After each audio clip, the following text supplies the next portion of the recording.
안녕하세요. 자, 오늘은 원나라에 대해서 이야기해 보도록 하겠습니다. 이 전 시간에 우리 송나라 이야기하면서 북방 유목민족들이 여러 개 있었다고 했잖아요. 거란족, 여진족, 여러 가지 민족이 있었는데 지난 시간에 배우지 않은 민족이 하나 있습니다. 바로 오늘 배울 원나라를 세운 몽골족입니다.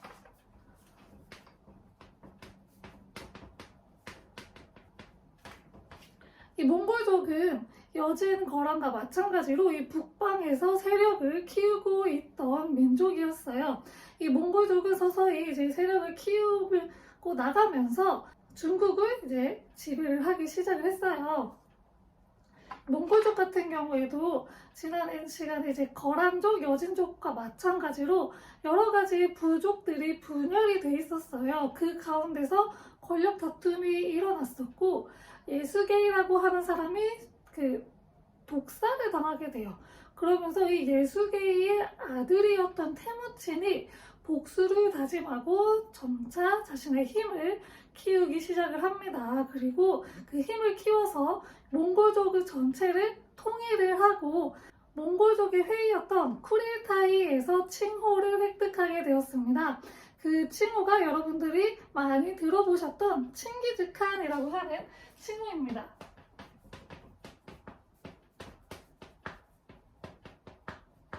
테무친이 바로 이 칭기즈칸에 오르게 된 건데요. 이 칸은 몽골족의 짱이라는 뜻이에요. 그래서 몽골족 전체를 통치하고 다스리는 그런 사람을 말합니다. 이 칸의 위치에 오른 테무친이 칭기즈칸이라는 이름이 붙였고요. 자, 몽골족을 어떻게 다스렸느냐? 이 천호제라는 것을 실시를 해서 그 몽골족 안에 있던 그 사람들을 다스린 거예요. 95개의 집단으로 나누어가지고 다스린 거. 이거를 천호제라고 하고요. 그리고 캐식이라고 하는 그 군대를 하나 만들었는데 이것은 친위대를 이야기해요. 그래서 이 권력을 지탱해주는 친위대의 역할을 한 거죠. 그리고 올루스라는 것을 구성을 하는데요.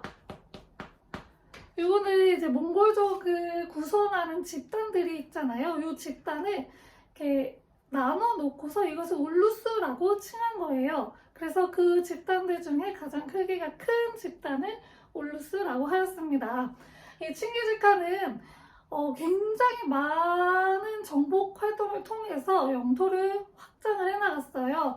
그래서 호라즘 왕국도 멸망을 시켰습니다.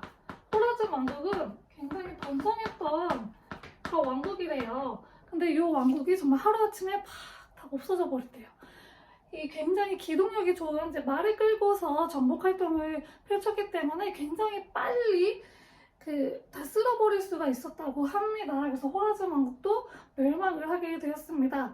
칭기즈칸 사후에 우부데이라는 사람이 또 칸이 되었어요. 자, 이때는 무엇을 했느냐? 이때 이제 금나라가 멸망을 해요. 그리고 바투라는 사람을 시켜서 원정을 가게 해요. 서쪽으로 원정을 가게 하는데 어디까지 갔냐? 폴란드, 헝가리까지 갑니다. 정말 유럽 전역을 다 먹을 뻔한 그런 민족이 바로 몽골족이에요. 굉장히 강했어요. 그래서 유럽인들이 굉장히 벌벌 떨었다고 합니다. 그리고 이 우부데이 칸 때 수도를 정해요. 카라코룸이라고 하는데요. 카라코룸이라는 수도를 만들어요. 이게 왜 중요하냐면 몽골족은 유목민족이라서 떠돌아다니던 민족이었어요. 그래서 어디에 정착하지 않고 그래서 수도도 없었거든요. 근데 수도를 카라코룸으로 정했다는 거, 이제 본격적으로 정착 생활을 시작을 했다는 것을 의미를 합니다. 우부데이 칸 때는 이런 일이 있었고요. 이후에 구유칸도 있었고 이제 몽케칸이 들어서면서 점차 몽골족은 더 땅을 넓혀갔는데요. 이 몽케칸이 죽고 난 다음에 후계자 싸움이 좀 있었어요. 그래서 아릭부케를 원래 후계자로 세우려고 했었는데 그때 쿠빌라이라고 하는 사람이 등장을 하게 됩니다. 이 쿠빌라이는 남송 정벌을 갈 때 큰 기여를 했던 사람이에요. 본인이 칸의 위치에 서고 싶었기 때문에 쿠빌라이는 결심을 하게 되었습니다. 쿠빌라이는 원래 이제 아리쿠케를 사람들이 그 후계자로 삼으려고 했기 때문에 아리쿠케를 이제 얘는 쿠릴타이라고 하는 회의를 열어서 칸으로 이제 칭호를 내려준 건데요. 이 쿠릴타이 회의가 있기 전에 쿠빌라이가 자신이 먼저 자체적으로 회의를 만들어요. 그래서 자신이 칸의 위치에 오르게 되었습니다.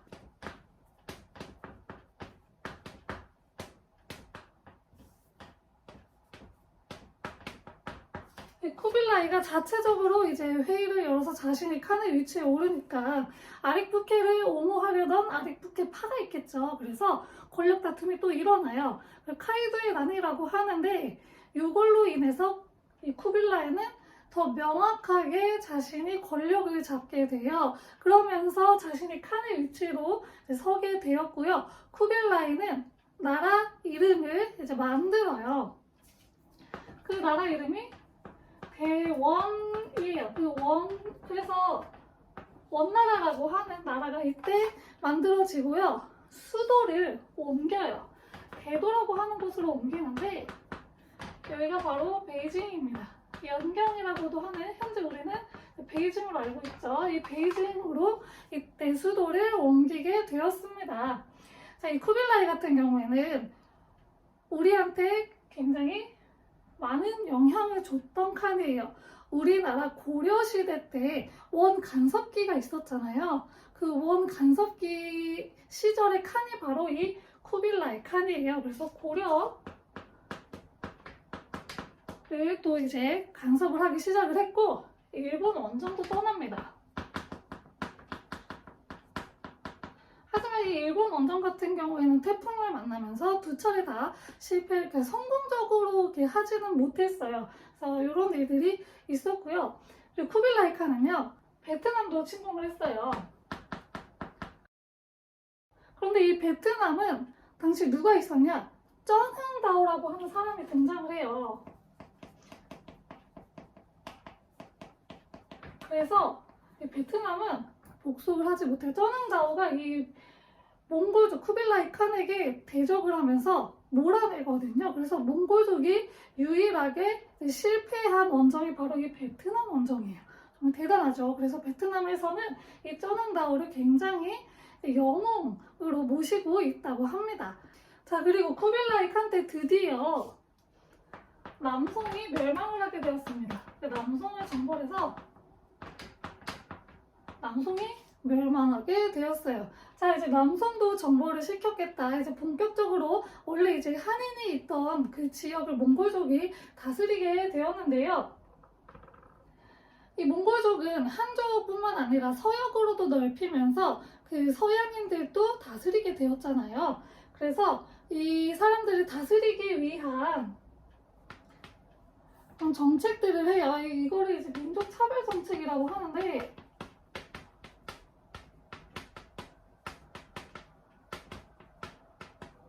어떻게 차별을 했냐?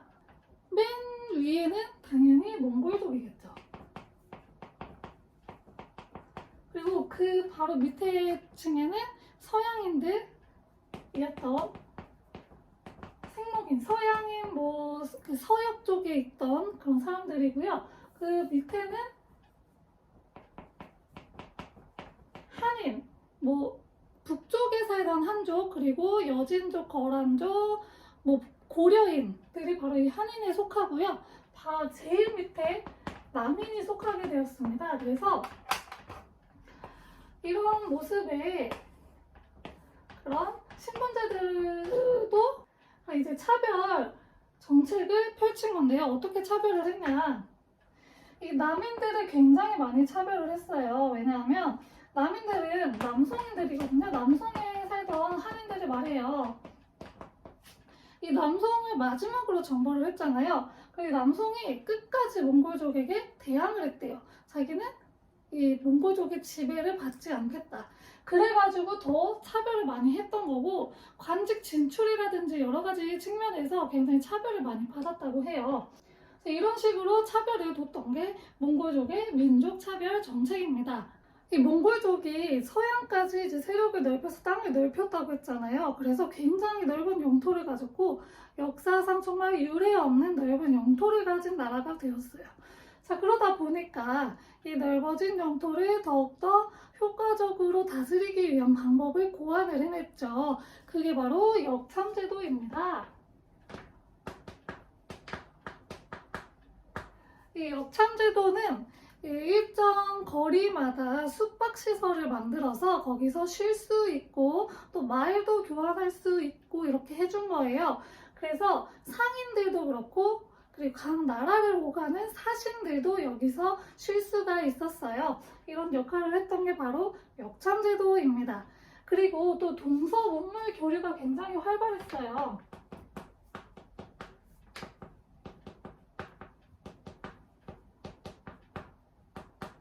그래서 원나라하고 이 서역 지방에서 서쪽 지방의 물자 교류가 굉장히 활발했는데요. 그 원나라에서 서쪽으로 건너간 것들에는 무엇이 있느냐? 비단, 화약, 그리고 나침반도 이때 넘어가요. 이런 것들이 넘어갔고요. 서양에서 원나라로 온 것으로는 이제 종교가 굉장히 많은 종교들이 건너오게 되었고요. 그리고 역법, 날짜를 세는 거, 하늘을 보면서 날짜를 세는 역법, 그리고 천문학 등이 들어오게 되었습니다. 자, 이런 동서문물 교류도 굉장히 활발하게 일어났습니다. 그러면서 이제 원나라를 방문하는 서양인들이 생겨나게 되는데요. 이 대표적인 사람이 바로 마르코 폴로, 그리고 이븐 바투타가 있습니다. 자, 이 사람들은 이제 원나라를 방문을 해서 여기에서 있었던 일들을 글로 적어서 이렇게 발표를 해요. 그래서 이 서양인들이 동양에 대해서 굉장히 큰 환상을 갖게 되었다고 합니다. 그래서 이후에 신학로 개척 시대에 많은 영향을 주기도 하였습니다. 그리고 원나라에서는 또 동전을 사용했는데요. 도초라고 하는 동전을 사용하였습니다. 자, 원나라는 어떻게 멸망을 하게 되냐 하면요. 이 쿠빌라이 때 티베트 불교를 가지고 오게 돼요. 그게 티베트에서의 라마교라고 하는 종교를 갖고 오는데 누구를 데리고 오냐? 라마교의 승려였던 파스파라고 하는 사람을 데리고 오면서 이 종교를 더욱더 중흥을 하게 돼요. 그래서 이 파스파가 몽골족의 언어도 만들어줘요. 몽골족의 문자를 만들어줘요. 그걸 이제 파스파 문자라고 해요. 그 정도로 굉장히 영향을 많이 끼쳤던 승려인데 그러다 보니까 라마교를 굉장히 이제 숭상을 한 거죠. 그래서 종교 행사라든지 이런 데 돈을 굉장히 많이 쓰게 되고 그리고 자신들 내부에서도 이제 지배층 내부에서도 그런 권력 다툼이 일어나다 보니까 굉장히 사회가 혼란스러워져서요. 백년교도를 중심으로 해서 반란이 일어나요. 이 중에서도 이 안에서 빨간색 수건을 들은 홍건적이 반란을 일으키게 되고요. 이 홍건적의 난을 주도했던 주원장이라는 사람이 결국에는 이 원나라를 멸망시키고 명나라를 세우게 돼요. 그래서 이 주원장이 명나라의 일대 황제가 되거든요. 그래서 이렇게 해서 원나라는 멸망을 하게 되었습니다. 자, 오늘 배운 내용 잠깐 복습을 해보면요. 이제 몽골족이 세력을 넓히면서 점점 이제 서쪽으로도 가고 하면서 영토를 굉장히 넓혔어요. 그러던 중에 이제 쿠빌라이 칸이 권력을 잡아서 원이라고 하는 나라를 세우게 되었고요. 쿠빌라이 칸은 이제 고려도 복속을 하고 남송도 멸망시켰지만 일본 원정에 실패하고 또 베트남 정벌에도 실패를 했습니다. 자, 그리고 이 민족 차별 정책을 내세워서 몽골인, 생목인, 한인, 남인으로 나누어서 관직, 뭐 등용이라든지 여러 가지 방면에서 차별을 했다라는 거 배웠습니다. 자, 그리고 동서 문물 교류가 굉장히 활발했고 역참 제도도 실시를 했다라고 이야기했어요. 하지만 이 라마교를 너무 신봉을 했고 또 지배층 간의 내분이 생기게 되면서 나라가 혼란스러워져서 백년교도의 난이 일어나게 되었고 그 중에서 홍건적의 반란이 일어나게 되면서 결국에 원나라는 멸망을 하게 되고 명나라가 다시 들어서게 되었다라는 걸 이야기했습니다. 자, 다음 시간에는 요거하고 비슷한 시기에 일본에서는 과연 무슨 일이 있었는지에 대해서 이야기해 보도록 하겠습니다. 감사합니다.